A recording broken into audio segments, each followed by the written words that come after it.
বিদেশে এসে উঠ রেহে রে ভাই, ভাই কষ্টের সীমা নাই। আরে কষ্ট এই 57 ডিগ্রিও কিছু হয় না, দেখেন উটির সাথে বসবাস।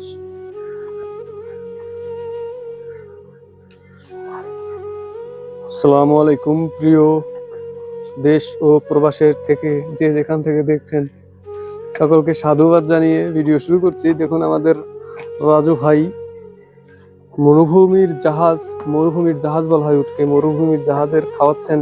রাজু ভাই কি খাওয়াচ্ছেন? এটা হচ্ছে খেজুর। এই দেখুন উটের খেজুর খাওয়াচ্ছি, দেখুন 1 কার্টন খেজুর একদম ইনটেক।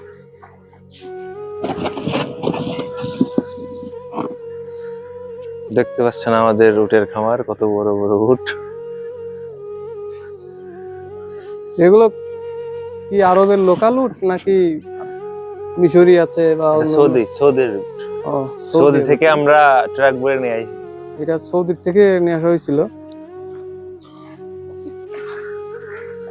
দেখুন এই পাশে একটা সুন্দর উট দেখতে পাচ্ছি, সাদা উটটা আমাকে অনেক ভালো লাগছে আমার, মাশাআল্লাহ।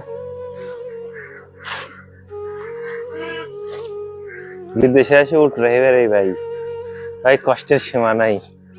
আরে কষ্ট, মরুভূমির দেশে উঠ রেহে বেড়াচ্ছে। বাংলাদেশের মানুষ তো বসে বসে খায়, মানে এইখানে ঠিক তাই। আপনাদের এই 57 ডিগ্রিও কিছু হয় না, দেখেন উটির সাথে বসবাস। এই উট, গরু, ছাগল, হাঁস, এদিকে হাঁস আছে, ওইখানে মুরগি আছে, এদিকে মুরগির ঘর আছে, এটা হাঁসের রুম, এগুলো গরু।